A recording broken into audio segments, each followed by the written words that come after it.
Итак, господа, беда пришла откуда не ждали, из метро. Вернее говоря, во время поездки в метро меня посетила просто гениальная мысль. А что если сделать разбор чего-либо, кого-либо, кое-чего-либо? Не через полгода после выхода ролика, а сейчас. Да-да, вот такие порой странные мысли меня посещают, прекрасно, не находите? И как, почувствовав приближение данной мысли, в наушниках заиграло то произведение искусства, которое так и хочется обсуждать раз за разом. И нет, дорогие мои постоянные зрители, а именно знакомые со мной в реальном мире люди, до которых я докапываюсь с просьбой подписаться и посмотреть тот самый видос, который вот этот вот, да. Я не словила очередную гиперфиксацию, из-за которой на ближайший месяц со мной ни о чем нельзя будет поговорить, кроме объекта, на котором мое внимание сфокусировано. Отчасти. В свое время, да, я была поглощена тем, о чем сегодня хочу с вами побеседовать, и на удивление, это не атака титанов. Вот так новость. Это куда более короткое произведение относительно атаки, менее значимое в мировом сообществе и затрагивающее не такие противоречивые, но все же не менее триггерные темы. Да, я вас знакомлю с очередным фандомом. Добро пожаловать на канал! Jackpot. Devil May Cry — это та игра, про которую говорят либо в контексте боевки, либо в контексте сюжета. И чаще всего фанаты одного являются противниками другого.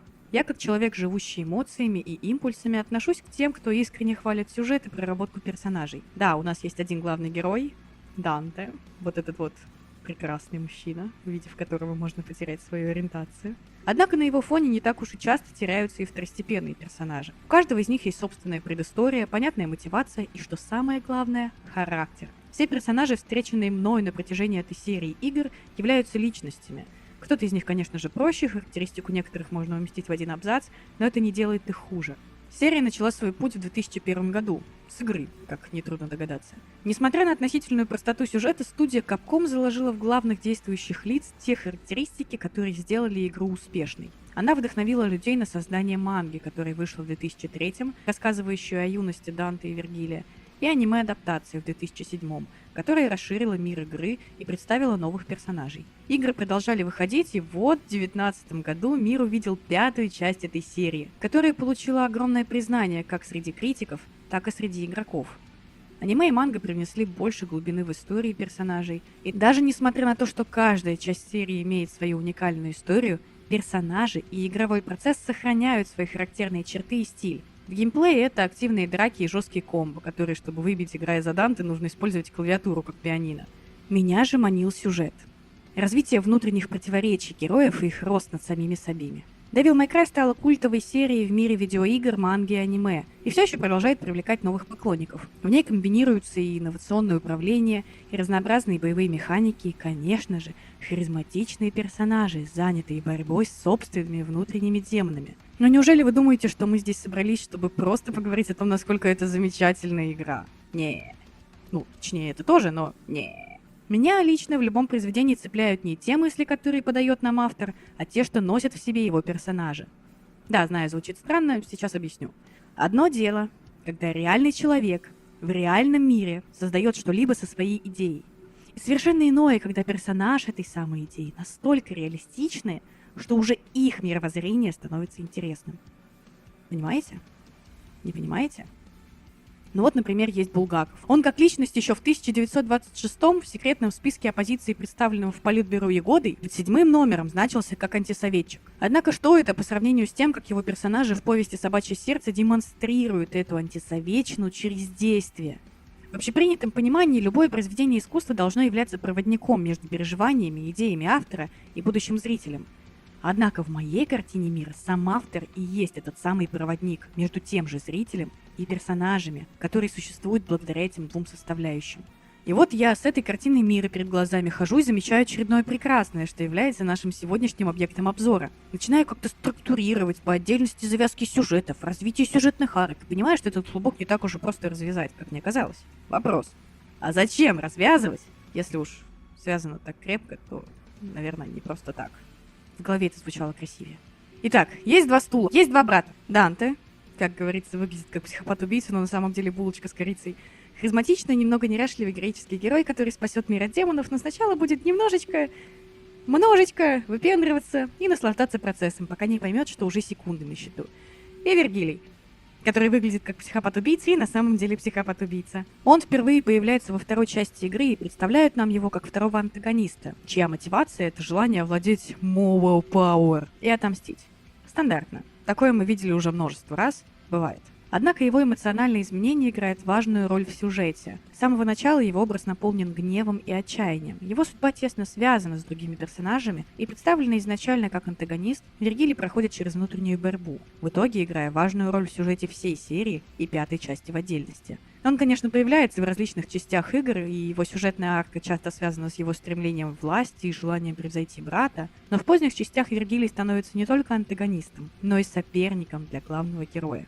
Появляется вот это вот мое любимое противостояние двух личностей, двух разных характеров, будто бы созданных для того, чтобы вечно сражаться друг против друга и рука об руку. И вы можете спросить, а как-то так этих персонажей интересно так развивают, как-то их так прописывают неоднозначно, интересно, загадочно, да еще и настолько четко, что за время прохождения, в среднем до 20 часов за игру, можно и геймплеем насладиться, и боевки разнообразные попробовать, так еще и увидеть реалистичные характеры не только основных, но и второстепенных персонажей. А я вам отвечу. Дело в том, что для понимания того или иного хорошо прописанного персонажа в визуальном искусстве должно быть достаточно лишь его статичной картинки и пары секунд движений. Например, вот вам постер второго кота в сапогах. Посмотрите на кота и представьте, что вы никогда в жизни не видели этого героя. Что вы о нем можете сказать, исходя из одной лишь этой картинки? Он кот. Значит, что он ловкий, и у него хорошие инстинкты. Шпага в лапе говорит о том, что он сражается с ее помощью, тем более, что он так уверенно держит оружие, подтверждает факт о том, что он ловок. На моське красуется хитрая ухмылка с прищуренными глазами, которые бросают вызов тому, кто в них посмотрит. Значит, он любит рисковать. На нем шляпа с большим пером, которая в идеальном состоянии, говорящая зрителю, что он заботится о внешнем виде и хочет выглядеть эффектно. Левой лапой он закрывает своих товарищей от возможной угрозы, на которую он и направил шпагу. Это говорит о его способности бросаться в бой быстрее всех. И это все можно сказать по одному лишь постеру. И нет, это я так сейчас уверенно говорю не потому, что знаю этого героя, хотя и несправедливо с моей стороны утверждать обратное. Меня вообще, если честно, другой персонаж во втором коте заинтересовал больше. Однако это именно потому, что художники знали, с кем они имеют дело не только во время создания мультфильма, но и во время продумывания маркетинга. Они отталкивались от характера главного героя. И именно поэтому этот самый характер можно прочитать с рандомной картинки, взятой наспех. Так вот, посмотрите сейчас на первую по запросу картинку Вергилия и подумайте вместе со мной, что это за персонаж. Мне лично в глаза сразу же бросается открытый торс и поза, который говорит о том, что этот пиздюк чертовски уверен в себе и своих силах. Следом идет катана, длиной почти во весь рост хозяина, ложащаяся в руку, как ее собственное продолжение. Значит, что герой виртуозно обращается с этим оружием. Далее идет лицо, не выражающее абсолютно никакой заинтересованности происходящим вокруг в целом, и взгляд в частности, направленный прямо на зрителя. Ровный, уверенный взгляд на цель, к которой персонаж идет, судя по позе, выражающей движение и элементам одежды, говорящим о том же. Из чего мы имеем уверенного персонажа, идущего к своей цели по головам, срезанным, возможно, собственным мечом, который не обращает внимания ни на что вокруг. И это не потому, что фон ПНГшный, и вокруг, собственно говоря, ничего нет. И та-дам! Первое впечатление о персонаже сложено бегло, но точно. Можно было, конечно, еще к одежде присмотреться, увидеть то, что она наслаивается друг на друга, обозначая внутренние слои героя, или то, что кроме лица и пальцев мы больше не видим открытых зон тела, а это характеризует Вергилия как закрытого человека и все такое. Но нам будет достаточно изложенного выше. Единственное, что я хочу от себя добавить, так это то, что ебать у него лицо серьезное. Я бы его каким-нибудь министром назначила. Это все к тому, что не нужно тратить часы хронометража на раскрытие характера того или иного героя картины через диалоги. Иногда достаточно качественного визуального образа. Однако создатели ДМС на этом не остановились. При большем раскрытии уже знакомого нам персонажа или же при первой встрече с новым, игроку, конечно же, не обязательно ставить игру на паузу и всматриваться в задний фон. Конечно, не обязательно, потому что мозг сделает все сам. Нас могут познакомить в толпе, от которой герой будет или же не будет отличаться в зависимости от желаемого результата. Ночью, желая подчеркнуть его мрачность, или днем в его бытовой рутине. Могут показать, как он с кем-то болтает в непринужденной обстановке, раскрывая тем самым взаимоотношения с собеседником, или же в полном одиночестве. Это все будет раскрывать героя, характеризовать его как живого человека, чьи помыслы и мотивы намеками укладываются в голове игрока словно кирпичики фундамента для построения полноценного характера. И это не все. Один из самых мощнейших инструментов в руках Капкома — это музыкальное оформление. Ну, наконец-то, блядь. 6 абзацев назад заявила о том, что хочу поговорить о музыке. Успела и Булгакова упомянуть, и второго кота в сапогах. Пиздец. Да, Тема этого ролика была навеяна почти 10-минутным, не постесняюсь повторить, произведением искусства. Bury the Light — тема боевки Вергилия в пятом ДМС. Эта песня написана и спродюсирована Кейси Эдвардсом и исполнением Виктором Борбо. Она вписывает в образ Вергилия его темную сущность, внутреннюю борьбу и эволюцию. Bury the Light стала гимном силы и величия, символом внутреннего конфликта и возрождения. Ее мощные слова и звуки вызывают желание к борьбе, до сих пор вдохновляя всех, кто ее слышит. Она стала неотъемлемой частью истории Вергилия. Ведь сама по себе песня и по музыке, и по тексту является ничем иным, как анализом всей истории этого персонажа. Он, оборонив себя от собственных же темных сил, зашел на путь выбора и теперь стремится к истинной силе, которая лежит в обратной стороне от мести и уничтожения всего живого. Таким образом, сила песни Bury the Light и история Вергилия стали едины, вечными символами величия, которые напоминают, что истинная сила внутри, и что всегда можно стать лучшей версией самого себя. Вергилий представлен как загадочный и сложный персонаж. Изначально, как говорилось ранее, он появляется как антагонист, стремящийся к мести и власти. Однако по мере развития сюжета можно начать видеть изменения в нем. Происходит постепенное раскрытие его внутреннего мира и мотивов. В пятой части его человеческая сущность демонстрирует заботу о собственном сыне и постепенно начинает осознавать свои ошибки и недостатки. Это приводит к внутреннему конфликту и сомнениям, который заставляет его пересмотреть свои цели и поступки. По мере того, как он вступает в контакт с другими персонажами, он также вступает в конфронтацию со своими внутренними демонами и проходит через эмоциональную трансформацию. Его гнев и жажда мести становятся заменены более сложными и глубокими эмоциями, такими как сомнения. В конечном итоге Вергилий проходит через важное развитие, принимая свои ошибки и преодолевает темные мотивы, и превращается в более сложного и эмоционально глубокого персонажа, чьи действия и решения становятся более осознанными и эмпатичными. Это эмоциональное путешествие делает его одним из самых комплексных и запоминающихся персонажей в игре. Зачем я вам все это повторяю? Да зачем, чтобы вы смогли прочувствовать все вышеперечисленное, прослушав наш объект обзора самостоятельно.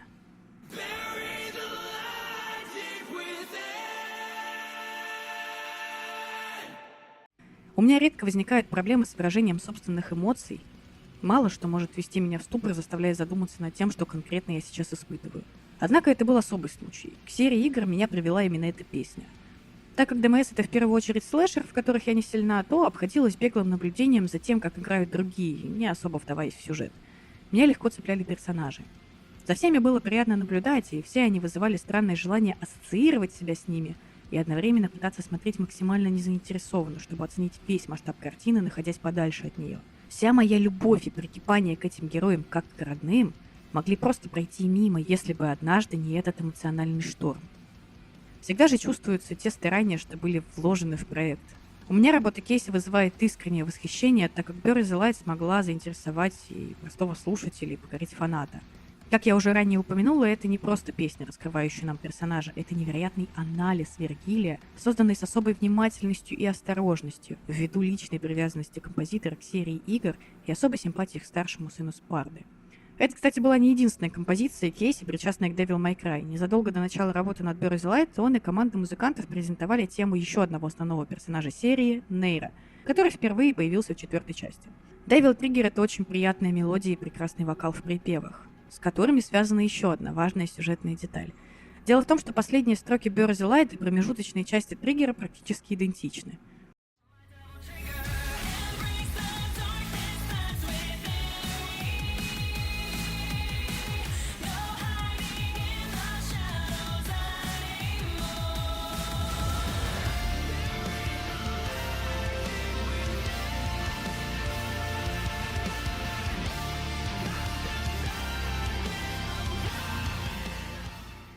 Сделано это, конечно же, намеренно, ведь эта малозаметная линия в итоге становится связующим звеном между этими двумя персонажами и олицетворяет собой их связь и их отличия друг от друга.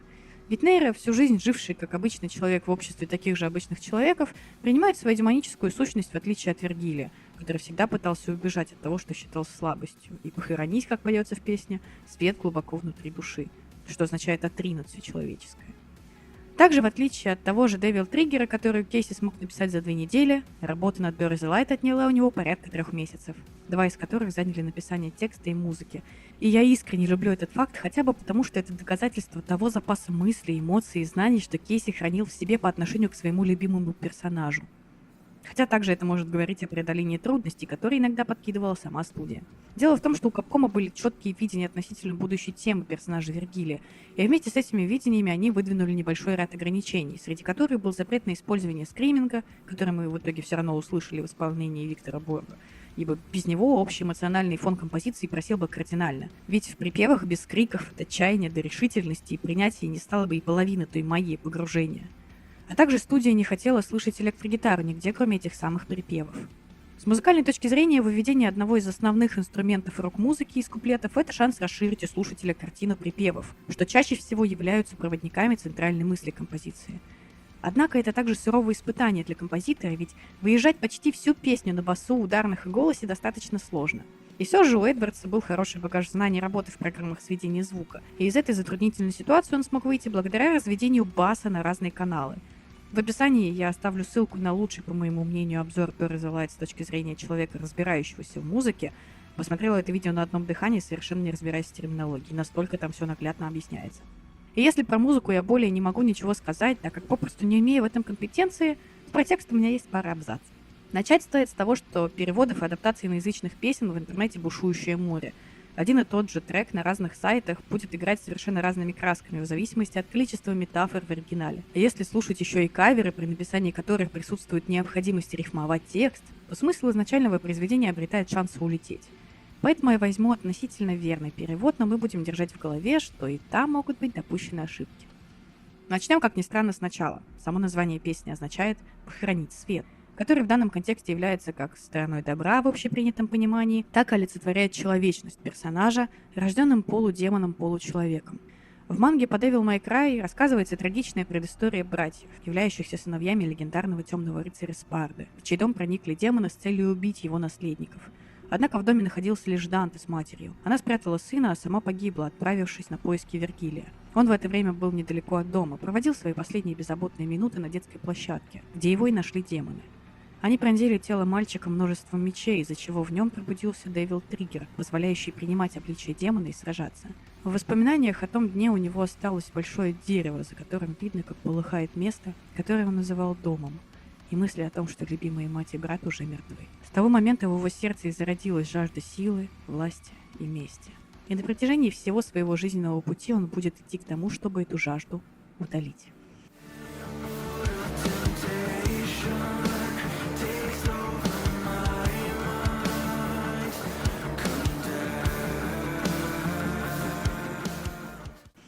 Первые строчки говорят, что Вергилий принимает свою одержимость как приговор, ведь иначе его судьбу не назовешь.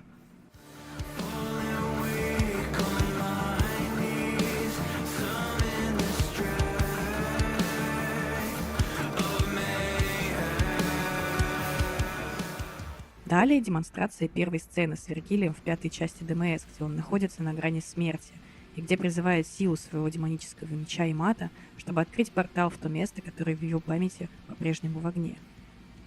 Следующая сцена — это разделение его человеческой и демонической сущности, в месте, где все началось, где зародилось его отчаяние и стремление уничтожить все на своем пути к необходимой силе.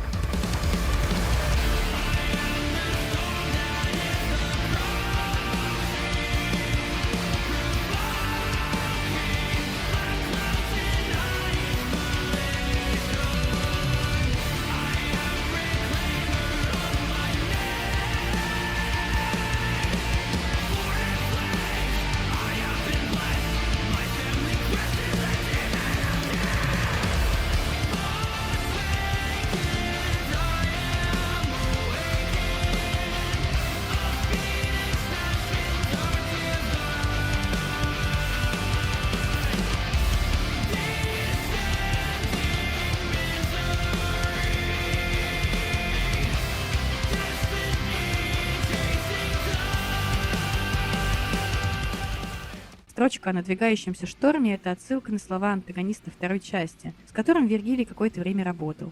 Отсылка, позволяющая связать песню смыслами с основной вселенной этих игр и манги, в которой мы получаем понимание слов о возрождении имени. Дело в том, что по лору вселенной сила демона зависит от имени, и при его потере демон также теряет свою силу.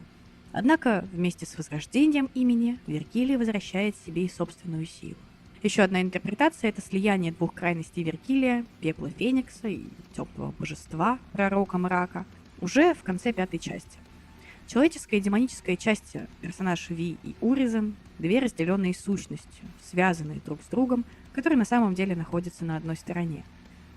Это жизнеспособная теория хотя бы потому, что после этого игрок впервые может увидеть, что игра представляет ему Вергилия, как и ранее всех прочих персонажей, показывая ему имя героя. Судьба, преследующая сквозь время, — это связь с демонами, которые уничтожили когда-то все, что он любил. От этого кошмарного наследия и участи быть связанным с миром демонов кровью старшему сыну Спарты никогда не убежать. От этого он и блуждает по тонкой грани между светом и тьмой, осознавая, что давно уже сбился с пути в этих бесконечных пустых залах и коридорах.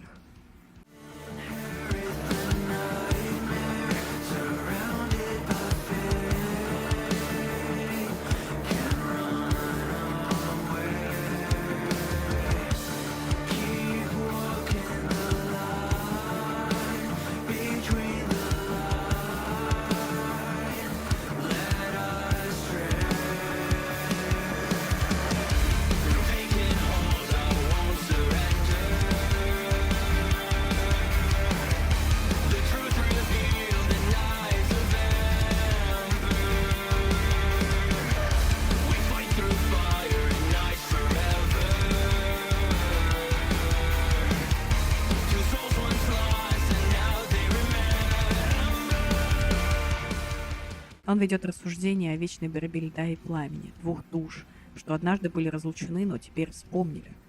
Или, если говорить проще, о нескончаемом противостоянии двух братьев. Резкого, своенравного, вспыльчивого, одетого в красный плащ с завернутыми до локтей рукавами, и практичного, рассудительного и бесстрастного внешне. Это один из моих любимых связующих персонажей трагичных тропов, он прекрасно дает понять отношения Данте и Вергилия. Их узы — это общее прошлое, общая потеря. Они подобны друг другу, и в конце концов они родные братья. Однако в бою друг против друга ни один из них не уступит, потому что, несмотря на все вышеперечисленное, у них совершенно разные мотивы и убеждения, построенные на основе жизненного опыта.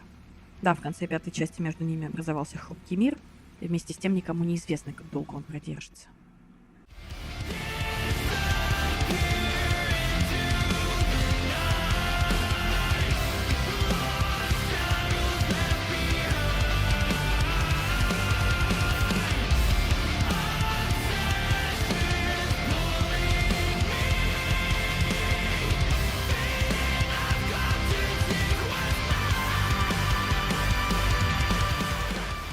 Далее, по ходу текста, мы видим, что Вергилий все еще осознает свою одержимость, которая нашептывает ему о необходимости забрать то, что принадлежит ему по праву. Этим можно считать как ту самую заветную силу, так и, что более вероятно, клинок Ямато, за которым он и пришел к Нейру в тот день, когда отделил свою человеческую сторону от демонической. Учитывая тот факт, что после освобождения от лап Мундуса он уходил именно в ночь, строки об исчезновении в ее покровах показывают относительно верную хронологическую последовательность, что лишь подтверждает мои слова об осмыслении Кейси всей истории персонажа, а также его анализе.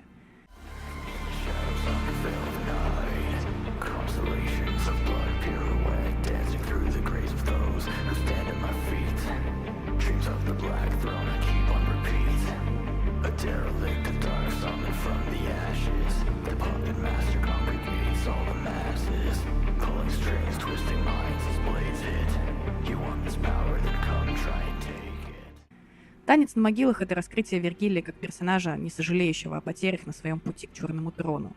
И вот мнения по поводу него разнятся. Большинство склоняется к мысли, что Черный трон — это аллегория на ту самую высшую степень власти, которой так желает овладеть Вергилий. Однако есть два примера, склоняющие людей и к прямому пониманию этой строки. А именно Уризен, являющийся демонической частью Вергилия, восседающий в аду на неком подобии Черного трона. И вот эта вот сцена в финальной части ДМС, где мечник ждет брата на вершине дерева Клепот, сидя на аналоге мебели. Блять, не та картинка. Вот.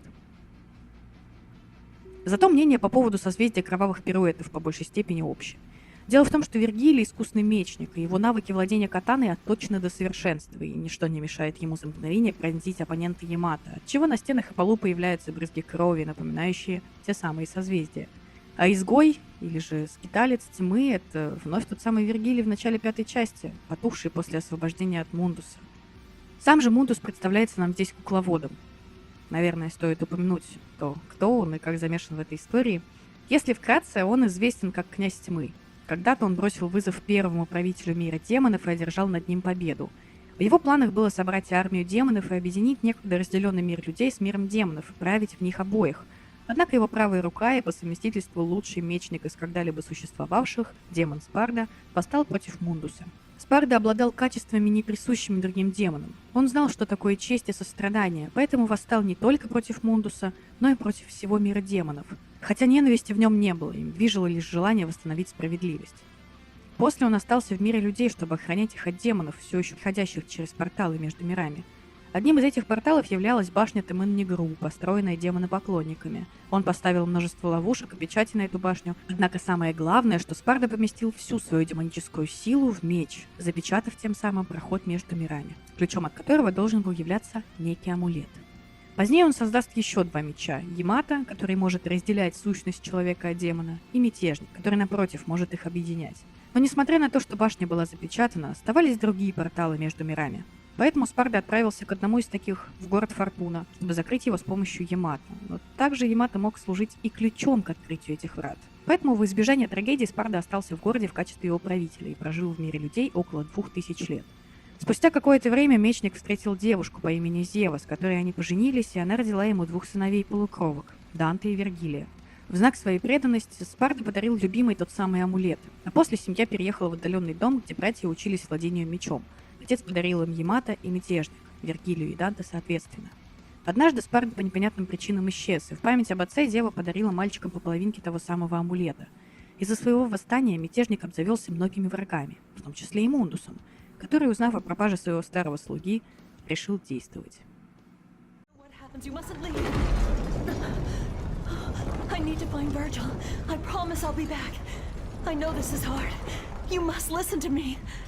Be a big boy, a man, huh?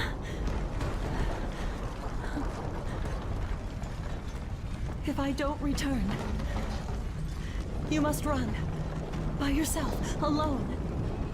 You must change your name. Forget your past and start a new life.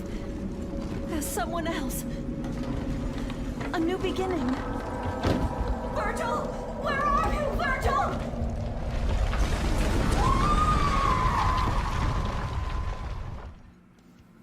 Через много лет после трагедии при случайных обстоятельствах братья вновь встречаются, но у них совершенно разные представления о ближайшем будущем. Данте стал охотником на демонов, работающим по заказам, а Вергилий, в свою очередь, планирует снять все наложенные отцом печати на башню Темен-Нигру и освободить их. Он много путешествовал, в том числе был и в городе Фортуна, где когда-то жил его отец. Разочарованный охотник напоминает брату, что демоны убили их мать, но у Вергилия на этот счет были свои мысли. Тогда на детской площадке, пронзенной множеством клинков, он думал о том, что мать его бросила, и что ему никто не поможет, кроме самого себя. В ходе беседы завязывается драка, из которой Вергилий выходит победителем, отобрав у Данте вторую часть амулета. Однако он не стал ее забирать, утверждая, что брат настолько слаб, что получить этот амулет во второй раз Вергилий сможет и в следующем бою. Через год план по снятию печати из башни подходит к своему финалу. Братья встречаются, но Данте проигрывает в силу того, что с тех самых пор, как Вергилий пробудил свой Девил Триггер, он оттачивал способности. А Данте, не осознавая того, что для пробуждения мятежнику необходима его кровь, оставался в состоянии топтания на месте. Однако во время этого сражения Вергилий пронзил Данте его же мечом, тем самым пробуждая силу брата.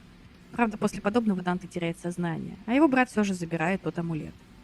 Ритуал для открытия врат не срабатывает, и Вергилий думает, что для него нужен не только амулет и его кровь, а еще и кровь Данте. После сражения, в котором они порядком друг друга изранили, появляется некий Аркхем, с которым Вергилий все это время работал над открытием портала, однако он думал, что убил его.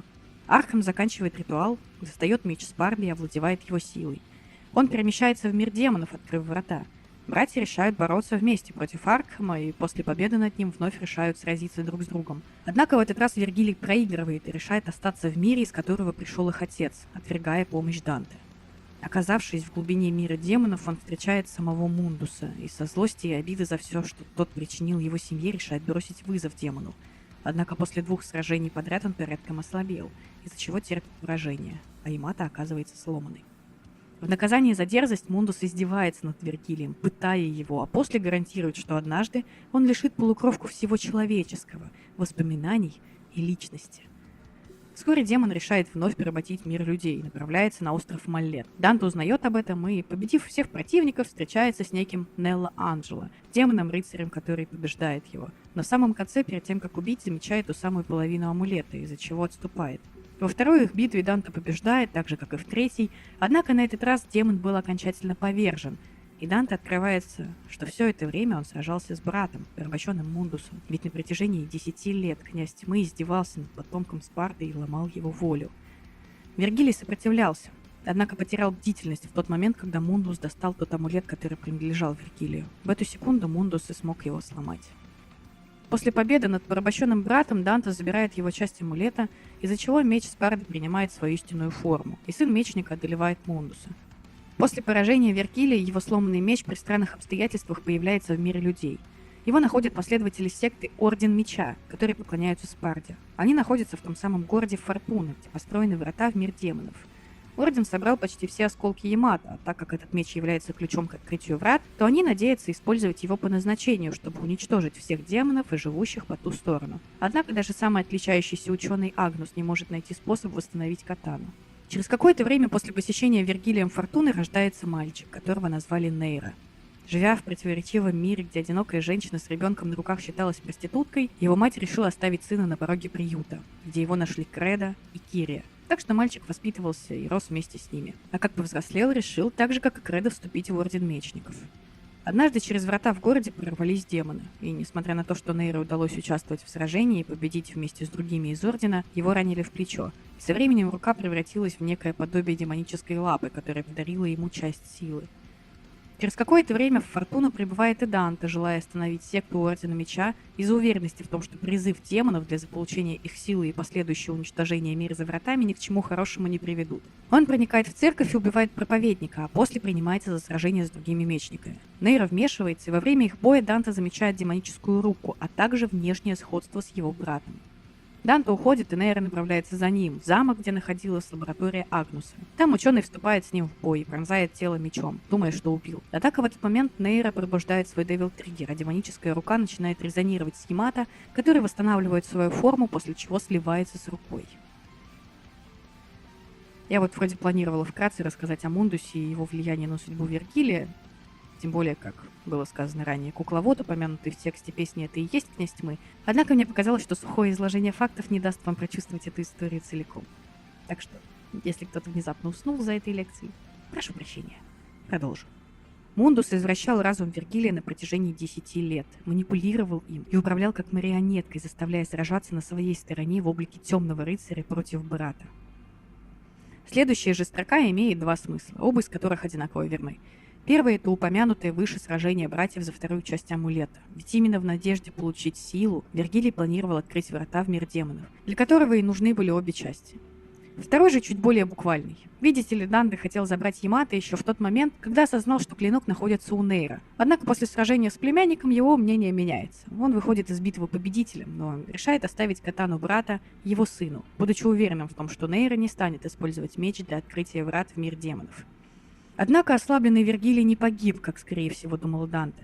После освобождения от Мундуса он был очень слабым, его тело буквально рассыпалось. И он решил найти свой меч, дабы отделить внутри себя демона от человека, чтобы впоследствии демон смог поглотить некий плод дерева клепот, способный наделить съевшего его великой силой. Именно поиск Ямато привел сына Спарды к Нейро, где тот, ввиду ослабленной бдительности, потерял ту самую демоническую руку, являющуюся единой с клинком Вергилия. Много позже, уже после обратного слияния Ви, человеческой сущности, и Уризена, демонической сущности, и, соответственно, восстановления истинной формы Вергилия, Ямато, конечно же, оказывается у него. Данте, в свою очередь, зная об эгоцентричных наклонностях брата, требует отдать катану ему, на что Вергилий отвечает: If you want it, then you'll have to take it.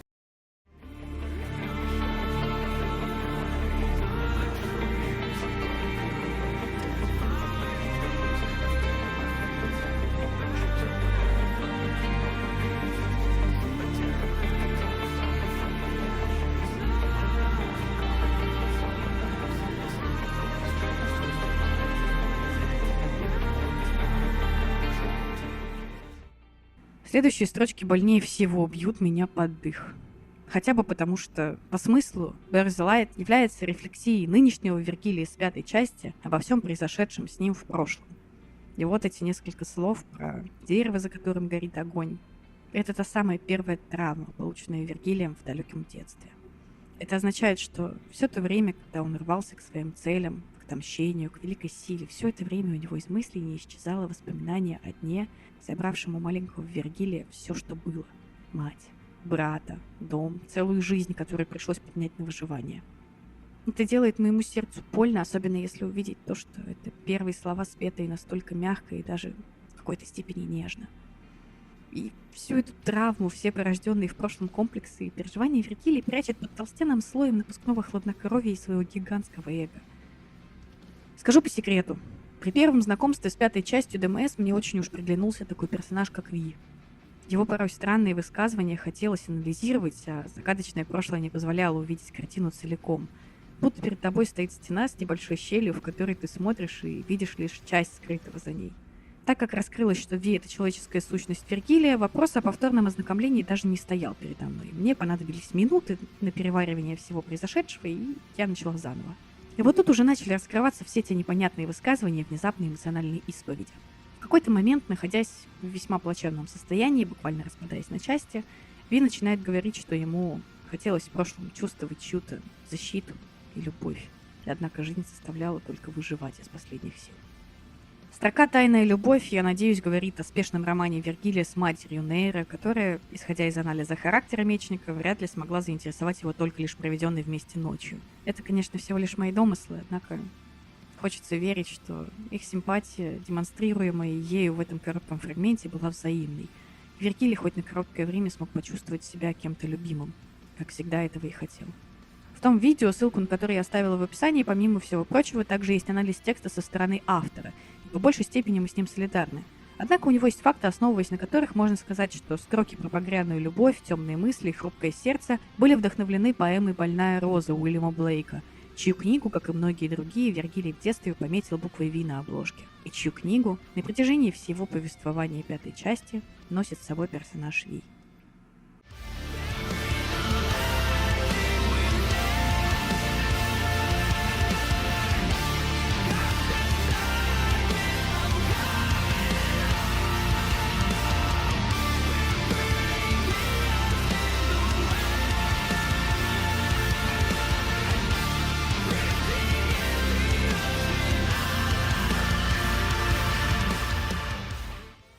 Я даже представить себе не могу, насколько много вложено сил в последние строки этой песни.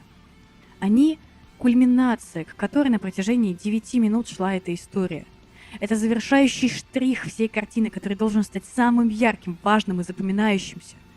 Поверьте, он им станет. Отбросить прочь воспоминания о том дне, который разделил жизнь Вергилия на до и после. Воспоминания, преследовавшие его все эти годы стремлений к своим целям. Те, что породили на свет того Вергилия, которого мы с вами сейчас знаем. Те, что толкали его на страдания, на совершенствование всех своих умений. Что стали причиной его мучений в руках Мундуса и вражды с собственным братом. Наконец, принятие произошедшего и то, что дом он больше никогда не вернется. Теперь перед ним открыты двери, которые он предпочитал раньше не замечать. И выбор только за ним. Выбор между светом и тьмой. И вот они. Последние 2 строчки, кричащие о том, что Вергилий находится с кем-то в океане в полном одиночестве. Страх одиночества естественен для любого человека. Мы все же создание социальное, и даже тот, кто отталкивает от себя людей всеми возможными способами, делает это только из-за боязни повторения мук, если они были в прошлом при потере близкого человека, или новых, которые могут настигнуть в будущем при том же исходе. Вергилий за всю свою жизнь настрадался достаточно, и все же самую сильную боль он, наверное, испытал тогда, когда демоны отобрали у него мать, из-за которых он разлучился с братом. Маленького ребенка подобная травма на всю последующую жизнь оставляет со страхом не уберечь родных от сторонних угроз или от самого себя.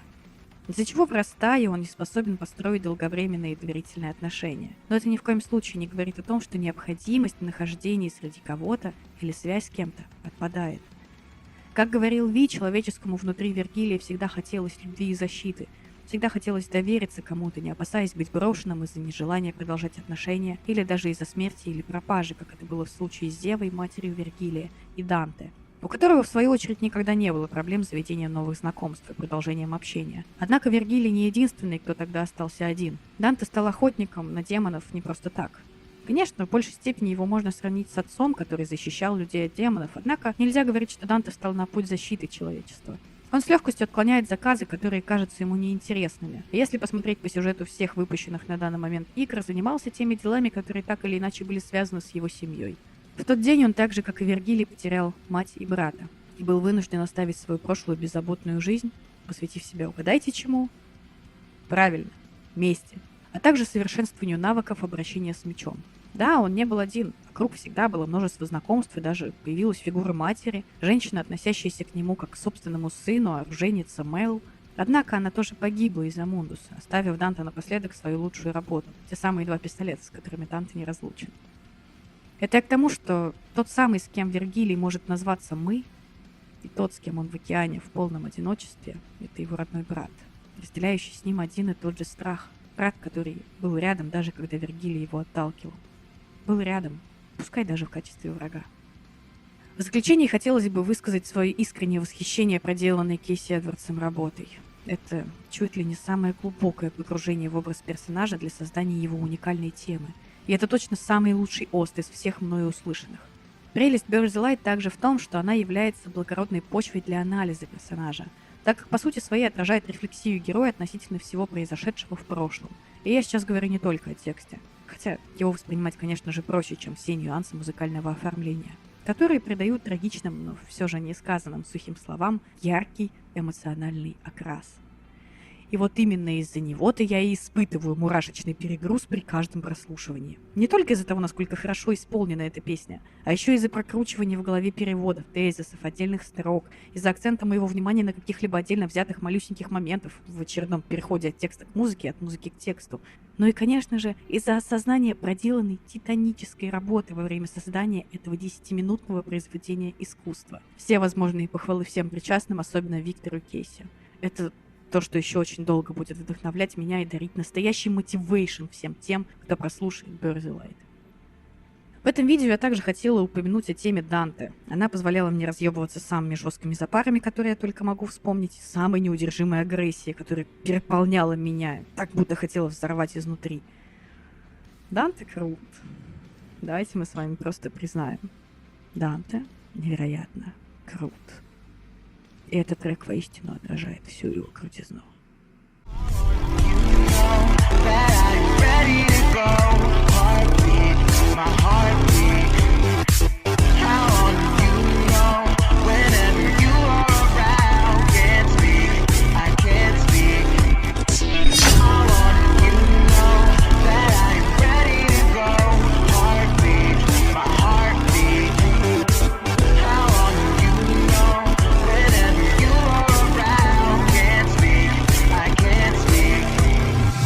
Блять, опять не то.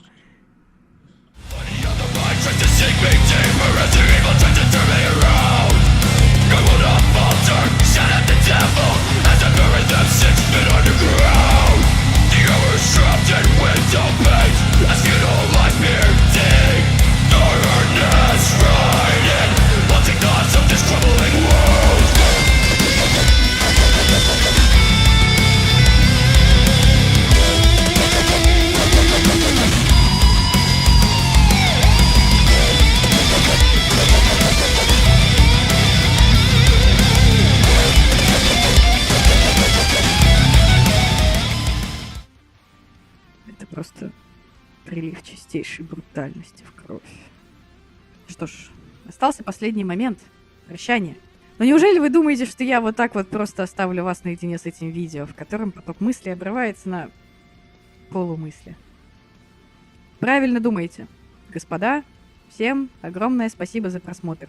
Это был не первый такой текст, написанный от порывы чистые эмоции, так что не будет ничего удивительного, если это видео, подобно солнечному цветочку или иронии мистера Джея, станет одним из моих любимых. Наверное, и вы это чувствуете. Хорошего вам дня, или вечера, или ночи, какое там у вас сейчас время суток. Увидимся когда-нибудь. Играйте в хорошие игры, анализируйте все происходящее вокруг. Пока.